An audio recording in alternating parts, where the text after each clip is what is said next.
Assalamualaikum warahmatullahi wabarakatuh. Bapak-bapak dan ibu-ibu, saudara-saudari yang dirahmati oleh Allah Subhanahu wa taala. Pada kesempatan ini saya ingin berbicara tentang bagaimana menjadi seorang suami yang baik kepada istri, menjadi ayah yang baik kepada anak-anak, terutama sekali menjadi suami yang baik kepada keluarga dan istri. Maka ada beberapa hak istri yang perlu kita penuhi oleh para suami, di mana seperti hak nafkah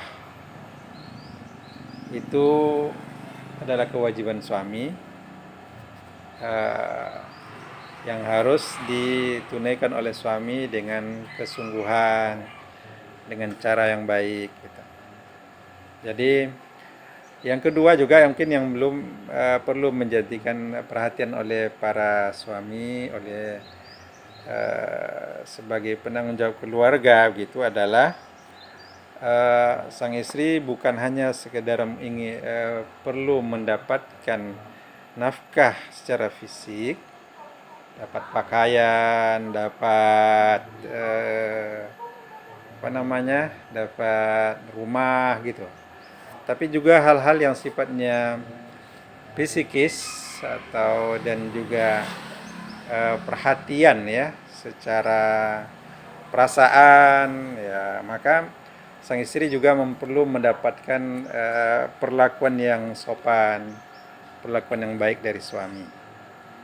Jadi sang suami harus berpikir bagaimana memberikan perlakuan yang baik kepada istri, bagaimana bisa membahagiakan istrinya. Itu menjadi sebuah perhatian yang harus dilakukan oleh para suami. Jadi bukan setelah kebutuhan fisik, rumah, belanja semua sudah dapat diberikan oleh sang suami dengan baik, kemudian suami tidak perlu lagi memperhatikan masalah perasaan, masalah perhatian, tidak. Karena walaimanapun masalah perhatian ini menjadi sesuatu yang akan menentukan juga kebahagiaan seorang istri.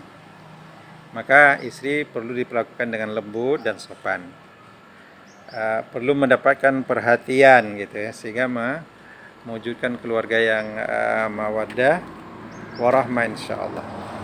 Yang kedua juga sebenarnya suami bukan hanya harus mengeluh saja ya, istri tidak baik atau istri kurang pelayanan, kurang perhatian, atau mungkin akhlaknya kurang baik. Itu tidak hanya sebagai keluhan, tapi juga sang suami juga harus punya perhatian untuk memberikan pendidikan yang baik kepada istri. Jadi istri perlu mendapatkan sarana pendidikan. Ya, bisa tadi dengan suami, bisa langsung berdialog, memberikan pemahaman, atau kalau tidak memang ya mengajak istri untuk bisa ikut pengajian, ikut pendidikan, pelatihan gitu. Atau ya setidak-tidaknya memberikan dukungan. Ya, memberikan dukungan kepada sang istri untuk bisa belajar gitu. Kalau perlu diantar ke tempat dia belajar gitu. Kalau perlu support dana untuk mendapatkan pelajaran, mendapatkan bimbingan, mendapatkan ilmu yang baik untuk dia bisa menjadi seorang istri yang baik. Sebenarnya istri ini punya kewajiban yang lebih besar lagi, bukan hanya sekedar menjadi istri yang baik, tapi juga menjadi ibu-ibu yang baik kepada anaknya. Artinya seorang istri itu juga harus jadi seorang pendidik yang baik, yang paham dengan pendidikan. Karena walaumanapun sang istri akan menjadi pendidik, menjadi guru ya. Karena madrasatul hiyal madrasatul ula. Karena Ibu itu sebenarnya adalah sekolah pertama bagi anak-anak kita. Jadi anak ibu seorang istri juga harus sebenarnya dibekali dengan ya ilmu tentang mendidik anak, ilmu bagaimana berkreasi, ilmu bagaimana untuk anak jadi tumbuh kembang dengan baik.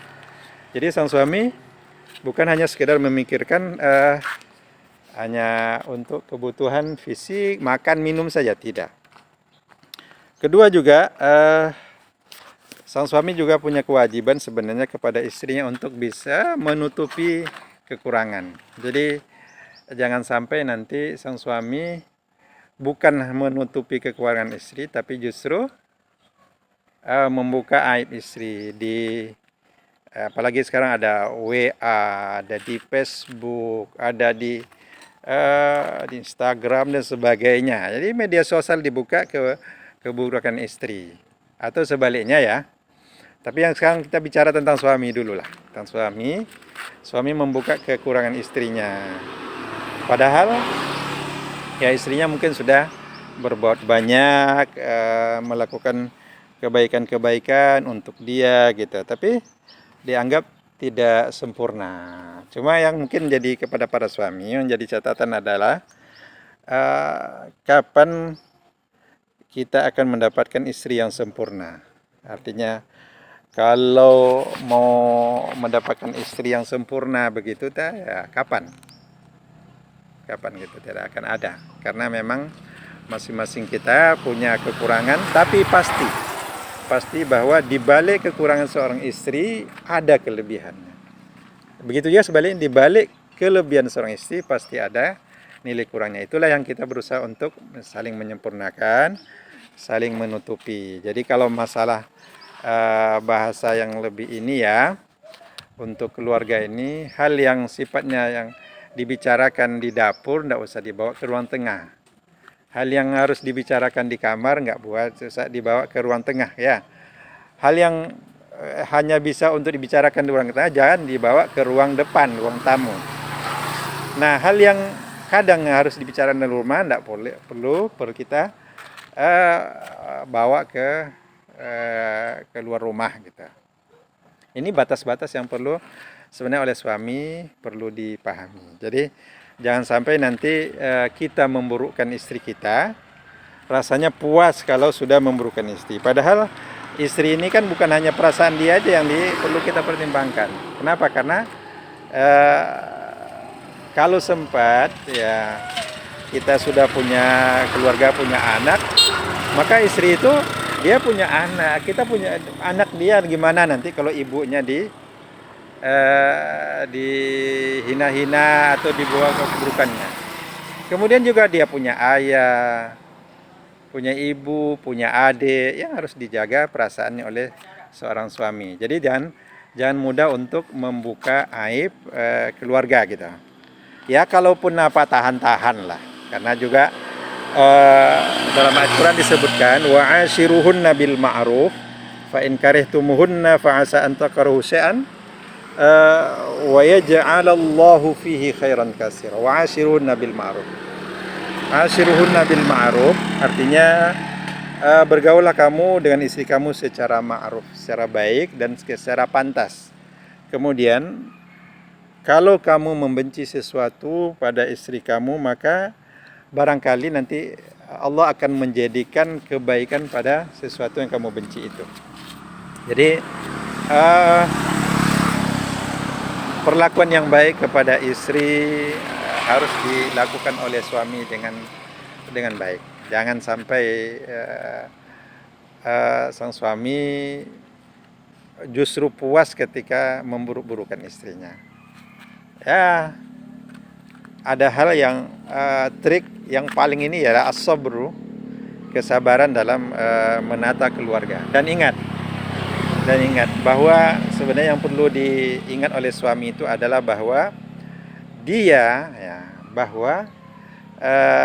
suami itu adalah